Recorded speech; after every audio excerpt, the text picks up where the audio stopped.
বিষয়ে নাক না গলাতে ভারতকে কড়া বার্তা বাংলাদেশের। বন্ধ করতে হবে অপপ্রচার, উচ্চ পর্যায়ের বৈঠক। ভারত সীমান্ত অভিমুখে বিএনপির ৩ সংগঠনের লং মার্চ ঘোষণা। আগ্রাসনের প্রতিবাদে বুধবার যাবে আখাউড়া। ভারতীয় মিথ্যা তথ্য সন্ত্রাসের প্রতিবাদ, ভারতীয় আগ্রাসনের বিরুদ্ধে আমরা জনগণকে ঐক্যবদ্ধ করে আমরা ঢাকা থেকে আগরতলার অভিমুখে আখাউড়া পর্যন্ত আমরা লং মার্চের ঘোষণা দিচ্ছি। খালেদা জিয়ার বাসার সামনে বালুর ট্রাক কাণ্ডে শ্রমিক লীগ নেতার মামলা। বাণিজ্য আড়ালে রেঞ্জে কার কাউন্টার দখল। জয়পুরহাটে গণ অভ্যুত্থানে চোখ হারানো পোশাক শ্রমিক রোগ কি মানবেতর জীবনযাপন, এখনো মেলেনি চিকিৎসার সহায়তা। সরকারের কাছে আমার একটাই আবেদন, আমার সন্তানের সুচিকিৎসাটা করে সরকার।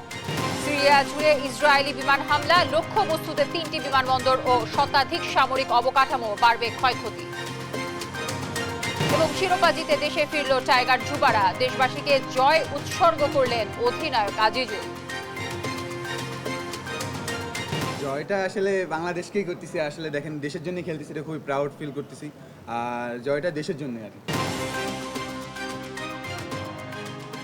দর্শক শুনছিলেন সংবাদ শিরোনামগুলো। সংবাদ সকালে আপনাদের সঙ্গে আছি আমি তানজিয়া জুথি। জানাবো বিস্তারিত। ভারতকে অভ্যন্তরীণ বিষয়ে নাক না গলাতে কঠোর বার্তা দিয়েছে বাংলাদেশ। সেই সঙ্গে ভারতে বসে শেখ হাসিনার বক্তব্যে অসন্তোষ জানিয়েছে অন্তর্বর্তী সরকার। দুদেশের পররাষ্ট্র সচিব পর্যায়ের বৈঠকে নরেন্দ্র মোদী সরকারকে সুস্পষ্ট বার্তা দেওয়ার কথা জানান পররাষ্ট্র সচিব জসিমউদ্দিন। আর দুপক্ষের স্বার্থ সংশ্লিষ্ট বিষয়কে গুরুত্ব দিয়ে বাংলাদেশের সঙ্গে সম্পর্ক এগিয়ে নেওয়ার আশাবাদ জানান ভারতের পররাষ্ট্র সচিব বিক্রম মিস্ত্রি। জান্নাতুল মোহনার প্রতিবেদনে আমরা বাকিটা জানব। ভারত বাংলাদেশ সম্পর্কে টানাপোড়েনের মাঝেই সংক্ষিপ্ত সফরে ঢাকায় দেশটির পররাষ্ট্র সচিব বিক্রম মিস্ত্রি সোমবার সকাল 11টায় রাষ্ট্রীয় অতিথি ভবন পদ্মায় প্রথমে পররাষ্ট্র সচিব জসিমউদ্দিনের সঙ্গে একান্ত বৈঠক করেন তিনি। পরে ফরেন অফিস কনসালটেশন বা এফওসি বৈঠকে বসে বাংলাদেশ ভারত প্রতিনিধি দল। বেলা 3:45টার দিকে পররাষ্ট্র উপদেষ্টা তৌহিদ হোসেনের সঙ্গে বৈঠক করতে পররাষ্ট্র মন্ত্রণালয়ে আসেন মিস্ত্রি।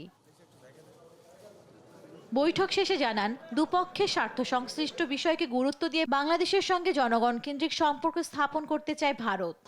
And we continue to see in the future this relationship as a people-centric and people-oriented relationship, one that has the benefit of all the people as its central motivational force. যদিও সাম্প্রতিক ইস্যু সংখ্যালঘুদের নিরাপত্তা ও কূটনীতিক মিশনে হামলা নিয়ে উদ্বেগ জানান মিস্ত্রি। We also discussed some regrettable incidents of attacks on cultural, religious and diplomatic properties. We expect overall a constructive approach on all these issues by the Bangladesh authorities, and we look forward to moving the relationship forward in a positive, forward-looking and constructive direction. ধর্মীয় ও সংখ্যালঘু ইস্যুতে বিভ্রান্তি ও অপপ্রচারের সুযোগ নেই বলে ভারতকে সাফ জানিয়ে দেন পররাষ্ট্র সচিব। বাংলাদেশের পরিস্থিতি সরেজমিনে দেখতে বিদেশি সাংবাদিকদের প্রতি আহ্বানও জানান তিনি। বাংলাদেশের জুলাই আগস্ট বিপ্লব এবং বিপ্লব পরবর্তী সংখ্যালঘুদের প্রতি কথিত বৈরী আচরণ নিয়ে ভারতীয় গণমাধ্যমে অপপ্রচার, মিথ্যা তথ্য এবং বিভ্রান্তিকর বয়ান রয়েছে। সে বিষয়ে আমরা ভারত সরকারের প্রতি দৃষ্টি আকর্ষণ করে এ বিষয়ে যথাযথ পদক্ষেপের অনুরোধ জানিয়েছি। সেই সাথে আমরা জোর দিয়ে বলেছি যে বাংলাদেশে বসবাসরত সব ধর্ম নির্বিশেষে স্বাধীনভাবে সব মানুষ ধর্মচর্চা করে আসছে এবং এ বিষয়ে কোনো ধরনের বিভ্রান্তি এবং অপপ্রচারের সুযোগ নেই।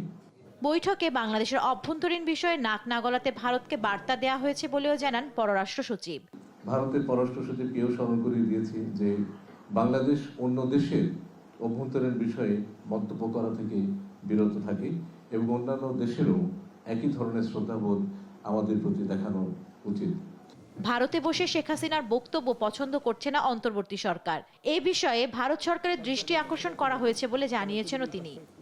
প্রধানমন্ত্রী তিনি ভারতে অবস্থান করে যে সমস্ত বক্তব্য রাখছেন সেই বক্তব্যের প্রতি আমরা তাদের দৃষ্টি আকর্ষণ করেছি। আপনারা গতকালে শুনেছেন তিনি একটি বক্তব্য দিয়েছেন এবং সেই বক্তব্যটি সরকার পছন্দ করছেন না এবং তারা যে কথাটা বলেছেন যে her presence does not have any bearing on our relations, এবং তারা এই বাস্তবতা সত্ত্বেও they would like to engage with the government of the day. এছাড়া সীমান্ত হত্যা বন্ধ ও বন্যা ব্যবস্থাপনায় ভারতের প্রতি আহ্বান জানান পররাষ্ট্র সচিব। এই বৈঠকের পর ভারত বাংলাদেশ সম্পর্কের ঘাটতি নিরসনের পাশাপাশি নতুন দ্বার উন্মোচন হবে বলে আশা করছেন এই দুই কূটনীতিক। জান্নাতুল মোহনা, দেশ টিভি, ঢাকা। ইউরোপীয় ইউনিয়নভুক্ত দেশের ভিসা সেন্টার দিল্লি থেকে সরিয়ে ঢাকা কিংবা প্রতিবেশী অন্য কোনো দেশে স্থানান্তরের অনুরোধ জানিয়েছেন প্রধান উপদেষ্টা ডক্টর মোহাম্মদ ইউনূস। সোমবার দুপুরে মাইকেল মিলারের নেতৃত্বে 19 সদস্যের ইইউ প্রতিনিধি দলের সঙ্গে বৈঠক করেন তিনি। এ সময় ইউরোপীয় ইউনিয়নের কাছে রাজনৈতিক সমর্থন ও অর্থনৈতিক সহায়তা চান প্রধান উপদেষ্টা। নাফিয়া ফারজানার প্রতিবেদন। সোমবার দুপুরে রাজধানীর তেজগাঁওয়ে প্রধান উপদেষ্টার কার্যালয়ে ইউরোপীয় ইউনিয়নের কূটনীতিকদের সঙ্গে বৈঠক করেন প্রধান উপদেষ্টা অধ্যাপক ডক্টর মোহাম্মদ ইউনূস। 19 সদস্যের ইইউ প্রতিনিধি দলের নেতৃত্বে ছিলেন বাংলাদেশে নিযুক্ত ইউরোপীয় ইউনিয়নের head of delegation Michael Miller. বৈঠকে অংশ নেন পররাষ্ট্র উপদেষ্টা তৌহিদ হোসেনও। প্রায় 2.5 ঘন্টার বৈঠকে নিজেদের মতামত তুলে ধরে প্রতিনিধি দল। শ্রম অধিকার, বাণিজ্য সুবিধা, জলবায়ু পরিবর্তন, মানবাধিকার, international crime tribunal act, Rohingya প্রত্যাবাসন ও টেকসই ভবিষ্যৎ নির্মাণে উভয় পক্ষের অঙ্গীকার ও করণীয় নিয়ে আলোচনা হয়। এ সময় বাংলাদেশিদের জন্য ইউরোপীয় ইউনিয়নের ভিসা সেন্টার দিল্লি থেকে সরিয়ে ঢাকায় অথবা প্রতিবেশী অন্য কোনো দেশে স্থানান্তরের অনুরোধ জানান প্রধান উপদেষ্টা। এছাড়া ইউরোপীয় ইউনিয়নের কাছে রাজনৈতিক ও নৈতিক সমর্থন এবং অর্থনৈতিক সহায়তাও চান তিনি।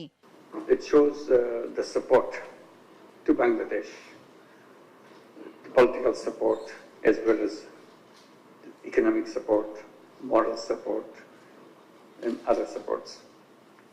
So this is something very rejuvenating for us, emerging out of a terrible situation that we had only hardly 4 months back. Economic part is still we have to work together, and that's why we need your help, tremendous help on the technology side, particularly on the corruption fighting. এ সময় সংস্কার প্রক্রিয়ায় প্রধান উপদেষ্টাকে পূর্ণ সমর্থন জানায় EU প্রতিনিধিরা। পরামর্শ ও সুপারিশের পাশাপাশি নতুন বাংলাদেশ গড়তে পাশে থাকার প্রতিশ্রুতিও দেন কূটনীতিকরা। নাফিয়া ফারজানা, দেশ টিভি, ঢাকা। ভারতীয় আগ্রাসনের বিরুদ্ধে আগরতলা অভিমুখে যৌথ লং মার্চের ঘোষণা দিয়েছেন বিএনপির 3 অঙ্গ সংগঠন ছাত্রদল, যুবদল ও স্বেচ্ছাসেবক দল।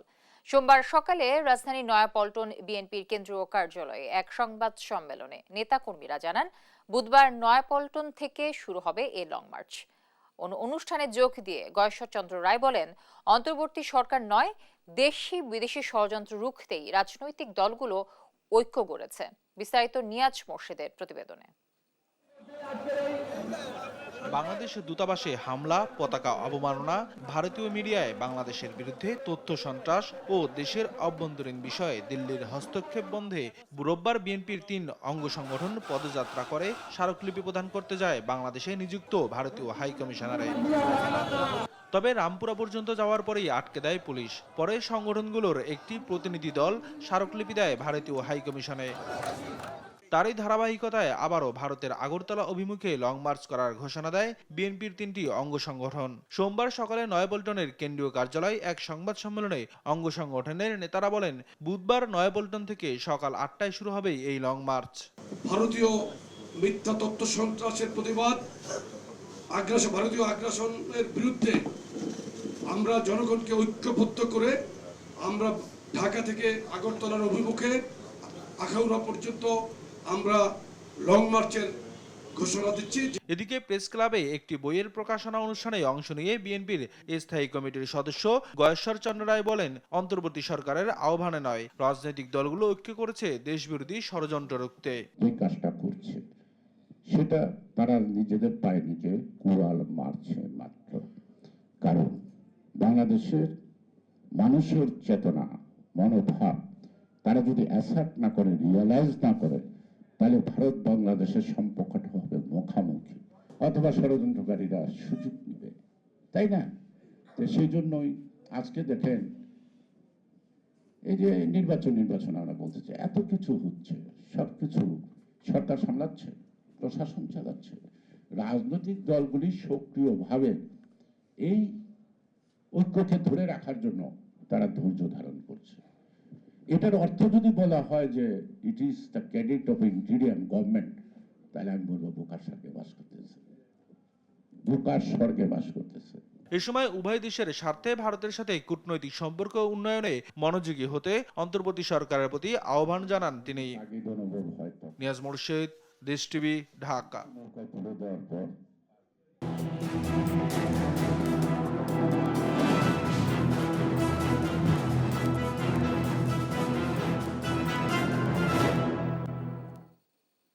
এবার বেগম খালেদা জিয়ার বাসার সামনে বালুর ট্রাক কাণ্ডকে পুঁজি করে মিথ্যা মামলা বাণিজ্যে মেতে উঠেছে শ্রমিক লীগ নেতা। গেল 15 বছর পর মুখোশ পাল্টে দেলোয়ার হোসেন ওরফে গরুচোর দেলু এখন বিএনপি নেতা। বালুর ট্রাক কাণ্ডে মিথ্যা মামলায় বিমানবন্দর রেন্টে কার কাউন্টার শ্রমিকদের ফাঁসিয়ে দখল করতে চান কাউন্টার। অনুসন্ধানে উঠে আসছে দেলুর সেই জালিয়াতি কাণ্ড। মিথ্যা মামলা বাণিজ্যের ধারাবাহিকের আজ থাকছে দ্বিতীয় পর্ব। ইশাত সোহেলের ছবিতে বিস্তারিত জানাচ্ছেন এম এ আজিম। দেলোয়ার হোসেন ওরফে গরুচোর দেলু 2024 সালে আওয়ামী লীগের সহযোগী সংগঠন জাতীয় শ্রমিক লীগের ঢাকা উত্তরের কার্যকারী সদস্য। তার আগে 2010 সালে ছিলেন বিমানবন্দর থানা শ্রমিক লীগের দপ্তর সম্পাদক। আপাদমস্তক স্বৈরাচার আওয়ামী লীগের নেতা দেলোয়ার হোসেন দেলু 2020 সালে টাঙ্গাইলের মির্জাপুর থানায় গরু চুরির দায়ে ধরা পড়েন।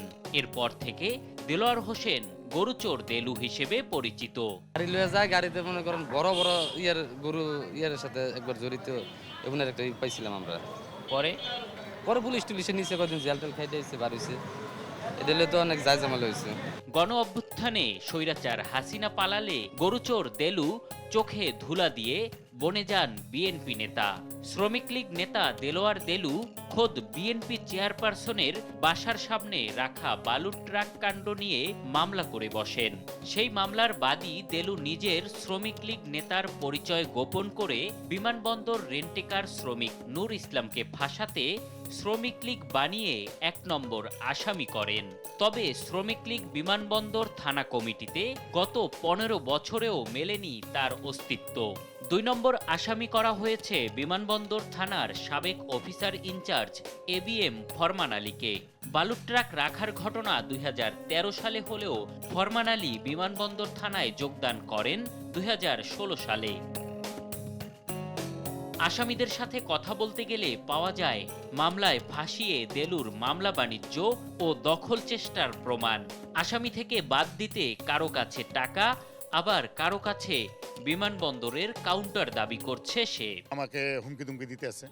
পরবর্তীতে শুনলাম যে 34 জনের একটা লিস্ট করে মামলা দিতেছে। তো তখন আমি তাকে ফোন দিলাম যে দেলোয়ার, আমি তোমার কি ক্ষতি করলাম যে তুমি আমার নামে মামলা দিবা? বললো যে আপনি তো কথা শোনেন না, আপনার কাছে কাউন্টার আছে। আমি কাউন্টার তোমাকে তো বুঝাই দিলাম, বারবার বুঝাইলাম যে কাউন্টার আমার একা পক্ষে সম্ভব না। এই লিস্ট করছি, আপনাদের নামে একটা মামলা হবে। কিসের মামলা জানি না, যদি আপনারা টাকা দেন তাহলে নাম কেটে দেবো, নাম থাকবে না। তেমনিভাবে 200 লোকের একটা লিস্ট ছিল, 200 লোকের লিস্টের মধ্যে সবার কাছ থেকে টাকা পয়সা নিয়ে মনে করেন সবার নাম কেটে দিছে, কিন্তু 34 জনের লোক লাস্ট হয়ে গেছে। মোবাইল ফোনে একাধিকবার হুমকি সহ মোটা অঙ্কের টাকাও চাইছে দেলু। এই দেশের প্রধানমন্ত্রীকে নিয়ে আমি খেলতাছি নাকি না, ঠিক আছে। এই দেশের প্রধানমন্ত্রীর মামলার বাদী আমি মনে করছি, যেটা আমি পরশুদিন পুলিশ কমিশনারের সাথে দেখা করছি, কথা বলছেন। আমি আল্লাহ কাছে মঙ্গলবার ডক্টর ইউনূস স্যারের সাথেও দেখা করব। আমি অনেক জায়গায় ইচ্ছা করলে দিন আপনাদেরকে টাকা নিয়ে কিন্তু আরেকজন টাকা খেয়ে লাইছি, কথা বুঝছেন আপনি। কিন্তু এই মামলার বাদে আমি যদি বলি মাহবুব ভাই নাই, তাহলে কিন্তু নাই। ব্যাপারটা বুঝছেন আপনি? বুঝছি, ব্যাপারটা বুঝছি। এবার রাতারাতি বিএনপি নেতা বনে যাওয়া আওয়ামী লীগ নেতা দেলুর মুখোমুখি হতে চাই আমরা। তার দেয়া ঠিকানার অস্তিত্ব মেলেনি খিলক্ষেত জুড়ে। আমার মনে হলো নিকুঞ্জনি নিকুঞ্জ তো খাপাড়া লাগে, নিকুঞ্জ খাপাড়া আছে, নিকুঞ্জ খাপাড়া না, ওটা টানপাড়া। মুঠোফোনে যোগাযোগ করলে বিমানবন্দর থানার সামনে দেখা করার কথা বলে দেলোয়ার। আপনার সাথে কথা বলে তো আপনাকে ডিটেইলস সব বলবো, সমস্যা নাই। আমি থানায় আপনার সাথে দেখা করব। তবে বিমানবন্দর থানার সামনে ঘন্টার পর ঘন্টা অপেক্ষার পর দেলু জানায় দেখা করবে না সে। ওই মামলাটার বিষয়ে আপনি আপনার সাথে কথা বলবো। না, আপনার সাথে আমার কোনো কথা নাই ভাই। আপনার সাথে তো দাদা আমার কোনো কথা নেই দাদা। আপনি আমার কত রেকর্ডিং করতেছেন সেটাও আমি জানি। আপনাকে তো দেখলাম আপনি শ্রমিক লীগের সাথে জড়িত ছিলেন। আসসালামু আলাইকুম ভাই। হ্যালো। বিষয়টি নিয়ে ঢাকা মেট্রোপলিটন পুলিশ বলছে, মামলা যেভাবেই হোক সঠিক তদন্তের মাধ্যমে সুবিচার নিশ্চিতে আদালতকে সহযোগিতা করবেন তারা। প্রত্যেকটা মামলায় আমরা খুব গুরুত্ব দিয়ে দেখছি এবং মামলা তদন্তের সময় আমরা এটা খুব গভীরভাবে পর্যালোচনা করি আসলে সংশ্লিষ্ট ব্যক্তির ওই ঘটনায় কোনো রকমের জড়িত থাকার প্রমাণ পাওয়া যায় কিনা। এই প্রমাণ পাওয়া সাপেক্ষে কিন্তু আমরা তাদের বিরুদ্ধে ব্যবস্থা নিচ্ছি। পিসিপিআর বলছে, ঢাকা, টাঙ্গাইল, চাঁদপুর সহ একাধিক থানায় চুরি, ডাকাতি সহ বিভিন্ন মামলায় একাধিকবার গ্রেপ্তার হয়েছে দেলোয়ার হোসেন ওরফে দেলু। এম এ আজিম, দেশ টিভি, ঢাকা। কুষ্টিয়ায় সরকারিভাবে চাল সংগ্রহের অভিযানে খাদ্য বিভাগের বিরুদ্ধে উঠেছে চরম অনিয়মের অভিযোগ। তাদের যোগসাজশেই বন্ধ মিলের নামে দেয়া হয়েছে চাল বরাদ্দ, অথচ বরাদ্দের বিষয়ে কিছুই জানেন না এসব মিলের মালিকরা। ফলে এ যাবৎ পর্যন্ত বন্ধ ও অস্তিত্বহীন মিলের নামে বরাদ্দের চাল সরকারি গুদামে কে দিয়েছে তা নিয়ে উঠেছে প্রশ্ন। ইরফান রানার ক্যামেরায় কুষ্টিয়া থেকে নাহিদ হাসান তিতাসের রিপোর্ট। লোকসানের বোঝা মাথায় নিয়ে 2020 সালের দিকে বন্ধ হয়ে যায় কুষ্টিয়ার মিরপুর উপজেলার বিআর রাইস মিল। অথচ এই মিলের নামে প্রতি বছরই চাল বরাদ্দ দিয়েছে খাদ্য বিভাগ। এবছরও বরাদ্দের তালিকায় নাম রয়েছে এ মিলের। একই উপজেলার শেখ রাইস মিল ও বাসনা রাইস মিলও বন্ধ হয়ে গেছে 5 বছর আগে। তারপরেও এসব মিলের নামে প্রতি বছরই দেওয়া হয়েছে বরাদ্দ। বরাদ্দের তালিকায় এসব মিলের নাম আছে এবছরেও। এভাবেই দীর্ঘদিন ধরে কুষ্টিয়ার খাদ্য বিভাগের কর্মকর্তাদের যোগসাজশে অস্তিত্বহীন ও বন্ধ মিলের নামে দেওয়া হয়েছে চাল বরাদ্দ। যদিও বরাদ্দর বিষয়ে কিছুই জানেন না এসব মিলের মালিকেরা। তারা বলছেন, সিন্ডিকেটের মাধ্যমে খাদ্য বিভাগের কিছু অসাধু কর্মকর্তারা বছরের পর বছর করে যাচ্ছেন এমন অনিয়ম। বরাদ্দ আসছে কত আমি ঠিক বলতে পারবো না। তাই ওর নাম হলো হাবিব, ওই দিত কত বরাদ্দ আসছে না আসে জানি না। অটো মিলে চাউল খাই সবাই, এই জন্য বন্ধ হয়ে গেছে। এই মিলের না বরাদ্দ হয় আমরা জানি না। এটা ওই রাজনৈতিক নেতারা খাচ্ছে। এটা রাজনৈতিক নেতারা, আমাদের কাছে কোনো সই সাক্ষ্য লাগে না, চেকেও সই লাগে না এবং অ্যাকাউন্টেও সই লাগে না। শুধুমাত্র মাঝে মধ্যে আসে আমাদের কাছে, এসে বলে যে ভাই এই যে একটা বিদ্যুৎ বিল দেন, বিলের কপি দেন, এইগুলো নিয়ে যায় আর কি। সরকারিভাবে চাল সংগ্রহের এমন অনিয়মের ঘটনায় ক্ষুব্ধ জেলার অন্যান্য মিল মালিকরাও। অস্তিত্বহীন ও বন্ধ মিল কিভাবে বরাদ্দ পেল তা খতিয়ে দেখার তাগিদ তাদের। যে মিলগুলো বন্ধ সেগুলো তো বরাদ্দ দেওয়ার কোনো যুক্তি নেই। আমি মনে করি এগুলো খাদ্য যে ডিস্ট্রিবিউট আছে উনি তদারকি যদি করে দেখে যে কোন কোন মিলগুলো বন্ধ আছে, সেই বন্ধ মিলের কোনো বরাদ্দ দেওয়ার কোনো প্রয়োজন নেই। বন্ধ মিলের উপরে যদি তার কাগজপত্র বন্ধ থাকে তাহলে তার কিন্তু আর কোনো যুক্তি আসে না। তবে জেলা খাদ্য বিভাগের কর্মকর্তারা বলছেন, এবছর কোনো বন্ধ মিলের সাথে চুক্তি করেননি তারা। তারপরেও যদি বরাদ্দের তালিকায় বন্ধ মিলের নাম থাকে তবে যাচাই বাছাই করে সেসব মিলের নামে বরাদ্দ বাতিলের কথা বলছেন এই কর্মকর্তা। কোনো ধরনের বন্ধ মিলে আমরা চুক্তি করিনি।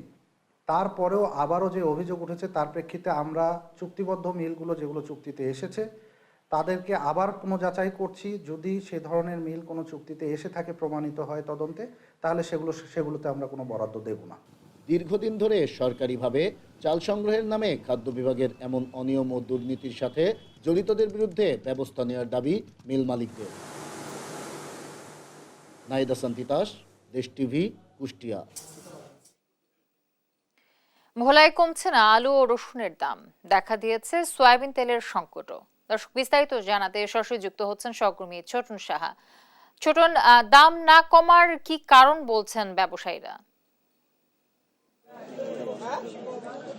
জ্যোতি, আজকের বাজারের যে অবস্থা সেটি হচ্ছে, আজকের বাজারে যে পুরাতন যে আলু রয়েছে সেটি কেজিতে বিক্রি হচ্ছে 70 টাকা দরে এবং এটি ছিল 5 টাকা কম। তবে নতুন যে আলু রয়েছে সেটির দাম কিন্তু অনেকটাই বেড়েছে। সেটি ছিল কেজি প্রতি 100 টাকা, কিন্তু আজকের বাজারে সেটি বিক্রি হচ্ছে 110 টাকা। এবং চিনি গুঁড়া যে চাল রয়েছে সেটি আরও 5 টাকা বেড়েছে এবং রসুনের দাম কিন্তু 220 টাকা কেজি দরে বিক্রি হচ্ছে। এবং দুঃসংবাদ রয়েছে সয়াবিন তেলের বাজারে। খোলা যে সয়াবিন তেল রয়েছে সেটি কিন্তু আজকের বাজারে আমরা দেখেছি বিক্রি হতে 190 টাকা, যেটি ছিল 185 টাকা কেজি দর।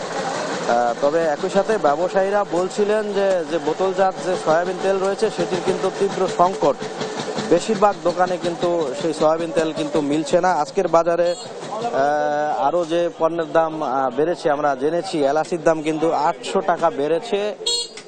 এলাচির দাম কেজিতে 800 টাকা বেড়েছে এবং অন্যান্য যে মশলা সেটিও কম বেশি বেড়েছে। এবং শীতকালীন যে সবজি রয়েছে সেই সবজির পর্যাপ্ত সরবরাহ রয়েছে এবং দাম বলা যায় কিছুটা স্থিতিশীল। সবজির দাম মোটামুটি স্থিতিশীল থাকলেও যে অন্যান্য বিশেষ করে মাছ মাংসের দাম কিন্তু অনেকটাই চড়া। বিশেষ করে মাছের দাম বলা যায় অনেকটাই চড়া, অর্থাৎ ক্রেতাদের ক্রয় ক্ষমতার বাইরে চলে গেছে, এমনটি ক্রেতাদের অভিযোগ। তো আমরা ব্যবসায়ীর সাথে কথা বলেছি, এই যে নিত্যপণ্যের দরদাম বেড়ে যাওয়ার ব্যাপারে তাদের আসলে সুনির্দিষ্ট কোনো জবাব তাদের নেই। তবে তারা একটি কথা বরাবরই বলে আসছে, সেটি হচ্ছে যে পাইকারি আড়তে তাদের যে পণ্যগুলো কিনতে হচ্ছে সেটি চড়া মূল্যে কেনার কারণে তারা বাধ্য হয়ে সেটি স্থানীয় বাজারগুলোতে বেশি দামে বিক্রি করছেন। তবে ভোলার যে গ্রাম অঞ্চলের যে বাজারগুলো রয়েছে সেখানে কিন্তু আরও বেশি অস্থিতিশীল, কারণ সেখানে নিত্যপণ্যের দরদাম যারা নিম্ন এবং মধ্যবিত্ততা রয়েছে তাদের কিন্তু অনেকটাই ক্রয় ক্ষমতার বাইরে চলে গেছে বলে যারা সাধারণ ক্রেতা রয়েছেন তারা বলছিলেন। এবং একই সাথে আমরা ভোক্তা অধিকার এবং জেলা প্রশাসনের সাথেও কথা বলেছি, তারা বলছিল যে বাজারে যে নিত্যপণ্যের দরদাম সেটি নিয়ন্ত্রণে তারা বলছিলেন যে তাদের যে মনিটরিং কার্যক্রম সেটি চলছে। তবে ক্রেতারা বলছিলেন যে যেই মনিটরিং কার্যক্রমগুলো চলছে আসলে এটি আসলে নিয়ম মতো হওয়া উচিত। যদি নিয়মিত হয়ে থাকে তো সেক্ষেত্রে কিছুটা হলেও ব্যবসায়ীরা যে সিন্ডিকেট তৈরি করে পণ্যের দাম নিজেদের ইচ্ছে মতো বাড়িয়ে দিচ্ছে, সেটি কিছুটা হলেও সেই সিন্ডিকেট ভেঙে ফেলা সম্ভব এবং পণ্যের দাম তখনই নিয়ন্ত্রণের মধ্যে চলে আসবে বলে তারা এমনটি বলছিল। তো এ ছিল আমার কাছে আজকের বাজারের যে সর্বশেষ অবস্থা। আমাদের সহকর্মী ছোটন সাহা ভোলা থেকে যুক্ত ছিলেন আমার সাথে। ঘন কুয়াশার কারণে পাটুরিয়া, দৌলদিয়া এবং আরিচা কাজিরহাট নৌ রুটে ফেরি সহ সকল ধরনের নৌযান চলাচল বন্ধ রয়েছে। মঙ্গলবার ভোর 5টা থেকে কুয়াশার ঘনত্ব বেড়ে গেলে এই দুই নৌ রুটে ফেরি চলাচল বন্ধ করে বিআইডব্লিউটিসি কর্তৃপক্ষ। ফলে ঘাটে আসা যানবাহন ও যাত্রীরা ভোগান্তিতে পড়েছে। সোমবার মধ্যরাত থেকে নদীতে কুয়াশার তীব্রতা ও ঘনত্ব বেড়ে গেলে নৌপথগুলো দৃষ্টিসীমার বাইরে চলে যায়। দুর্ঘটনা এড়াতে কর্তৃপক্ষ ভোর 5টার পর থেকে আরিচা, কাজিরহাট ও পাটুরিয়া, দৌলদিয়া নৌ রুটে ফেরি চলাচল বন্ধ করে দেয় বিআইডব্লিউটিসি।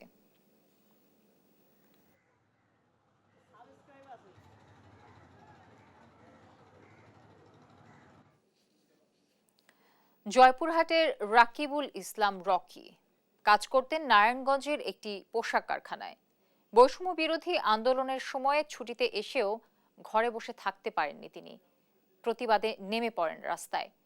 4 আগস্ট জেলার 0 পয়েন্ট পুলিশের ছোড়া গুলিতে হারান ডান চোখের দৃষ্টিশক্তি। কর্ম হারিয়ে ও চিকিৎসার অভাবে বর্তমানে মানবেতর জীবনযাপন করছে রকির পরিবার।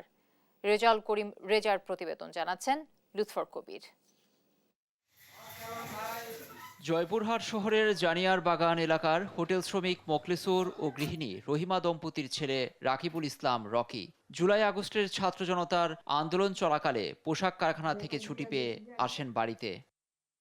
ছুটিতে এসেও গেল 4 আগস্ট ছাত্র জনতার মিছিলের শব্দ শুনতে পেয়ে ঘরে বসে থাকতে পারেননি রকি। 6 মাসের নববধূকে রেখে প্রতিবাদে সামিল হতে নেমে পড়েন রাজপথে। ওই দিনই শহরের রেলগেট এলাকায় ছাত্র জনতার আন্দোলনে পুলিশের ছোড়া 65টি ছড়ার গুলি রকির চোখ সহ শরীরের বিভিন্ন স্থানে এসে বেঁধে এতে সম্পূর্ণ হারিয়ে ফেলেন ডান চোখের দৃষ্টিশক্তি। ক্ষতিগ্রস্ত হয় বাম চোখ সহ শরীরের নানা অঙ্গ। 4 আগস্ট অনেক সময় দেখি রাস্তায় হইচই, পরে বাসা থেকে বের হয়, বের দেখি ছাত্র ভাইরা মিছিল করতেছে। ওদের সঙ্গে আমি মিছিলে যোগদান করে জয়পুরহাটে 0 পয়েন্টে এলগেটে যাই। পরে পুলিশ টিয়ার ছেড়ে পরে আবার বুলেট আর ছিটাগুলি মারে। ছিটাগুলি আমার গায়ে 65টা লাগে, পুরো শরীরে, এমনকি ডান চোখেও লাগে আমার। এদিকে ছেলের চিকিৎসা নিয়ে সময় দিতে গিয়ে বাবাকে হারাতে হয়েছে হোটেলের শ্রমিকের কাজ। দরিদ্র পরিবারটি এখন পার করছে মানবেতর জীবন। সরকারের কাছে আমার একটাই আবেদন, আমার সন্তানের সুচিকিৎসাটা করে সরকার। আর আমরা গরিব, আমার স্বামী হলো হোটেলে কাজ করতে, এখন কাজ কাম নাই, ছেলের সাথে দৌড়াদৌড়ি করতে কাজও চলে গেছে। এতদিনেও মেলেনি কোনো সরকারি সহায়তা। রকির উন্নত চিকিৎসার ব্যবস্থা এবং আর্থিক সহায়তার আবেদন করেন প্রতিবেশীরা। চোখটা বর্তমান দেখতে পায় না, অনেক সরকার থেকে যদি কোনো অনুদান পাইতো তাহলে খুব উপকার হতো আর কি। তার সুচিকিৎসার জন্য জয়পুরহাট জেলাবাসী এবং আমার প্রতিবেশী হিসাবে জেলা প্রশাসক সহ সংশ্লিষ্ট কর্তৃপক্ষের নিকট বিনীতভাবে আবেদন করছি। চিকিৎসার জন্য স্থানীয় হাসপাতালে ব্যবস্থা করা সহ সহযোগিতার আশ্বাস দিয়েছে জেলা প্রশাসন। আর সরকারিভাবে যে সহায়তা আসছে, টাইম টু টাইম যে নির্দেশনা আছে, আমরা সেই নির্দেশনা মোতাবেক তাদের এর জন্য সহায়তা, তাদের খোঁজ খবর রাখা, তাদের চিকিৎসার জন্য ব্যবস্থা করা, এটা করছি। ছাত্র জনতার আন্দোলনে বুলেটের সামনে বুক পেতে দেশের জন্য আত্মত্যাগ করেছেন অনেকেই হারিয়েছেন চোখ, হাত পা সহ নানা অঙ্গ। দেশের মানুষের যৌক্তিক আন্দোলনে সামিল হয়ে অঙ্গ হারানো রকিরা চিকিৎসা ও কর্মসংস্থানের অভাবে পরিবার ও সমাজের কাছে বোঝা না হয়ে দাঁড়াক, এমনটাই প্রত্যাশা সবার। নিউজ ডেস্ক, দেশ টিভি। 1971 সালের 10 ডিসেম্বর হানাদার মুক্ত হয়ে রচিত হয় ভোলার স্বাধীনতার ইতিহাস। দীর্ঘ 9 মাস সংগ্রামের পর মুক্তিযোদ্ধাদের প্রতিরোধে পাক হানাদার বাহিনী ও তাদের সহযোগীরা পালিয়ে যেতে বাধ্য হয়। 53 বছর পর সেই স্মৃতি এখনো ভোলার সাহসী সৈনিকদের কথা মনে করিয়ে দেয়। সহকর্মী ছোটন শাহর তথ্য ও ছবিতে ডেস্ক রিপোর্ট। সাল 1971, ভোলা শহরের পানি উন্নয়ন বোর্ড অফিস চত্বর দখল করে নেয় পাক হানাদার বাহিনী। এখান থেকেই শুরু হয় মুক্তিযোদ্ধাদের হত্যা ও নির্যাতন। মরদেহ ফেলে দেয়া হয় তেতুলিয়া নদীর খেয়াঘাটে, রক্তে রঞ্জিত হয় তেতুলিয়ার পানি। বহু নারীকে ক্যাম্পে ধরে এনে করা হয় নির্মম নির্যাতন, এরপর হত্যা করা হয় নির্বিচারে। ভোলার গুইঙ্গার ঘাট, দৌলত খান বাংলা বাজার, বোরহানুদ্দিনের দেউলা ও চরফ্যাশন বাজারে পাক হানাদার বাহিনীর সঙ্গে যুদ্ধে শতাধিক মুক্তিযোদ্ধা শহীদ হন। পরবর্তীতে তাদের গণকবর দেয়া হয়, যা এখন বধ্যভূমি নামে পরিচিত। 10 ডিসেম্বর মুক্তিযোদ্ধাদের প্রতিরোধের মুখে পাক হানাদার বাহিনী ক্যাম্প থেকে পালিয়ে যায়। ওই দিন ভোলার আকাশে উড়ানো হয় স্বাধীন বাংলাদেশের পতাকা। উৎসবের শহরে পরিণত হয় ভোলা, রচিত হয় নতুন ইতিহাস। আজানের পরপরই তারা ভোলার থেকে রওনা করে এই ভোলা লঞ্চঘাট নামে একটা জায়গা আছে, ওইখানে গিয়ে তারা ইলিয়াস মাস্টার সাহেবের একটা কার্গো, স্টিল বডি কার্গো, ওই স্টিল বডি কার্গোতে তারা রওনা হচ্ছিল।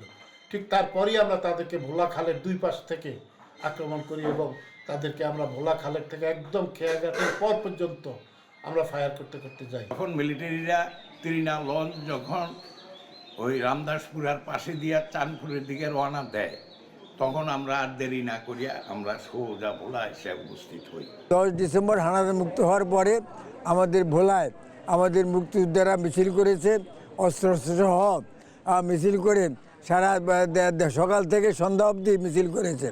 ভোলা মুক্ত দিবস উপলক্ষে র্যালি ও আলোচনা সভা সহ বর্ণাঢ্য অনুষ্ঠানের আয়োজন থাকবে বলে জানান জেলা প্রশাসক। 1971 সালের 10 ডিসেম্বর পাকিস্তানি বর্বর বাহিনী রাজাকার বাহিনীকে পরাজিত করে এই ভোলা সেই দিন মুক্ত হয়েছিল।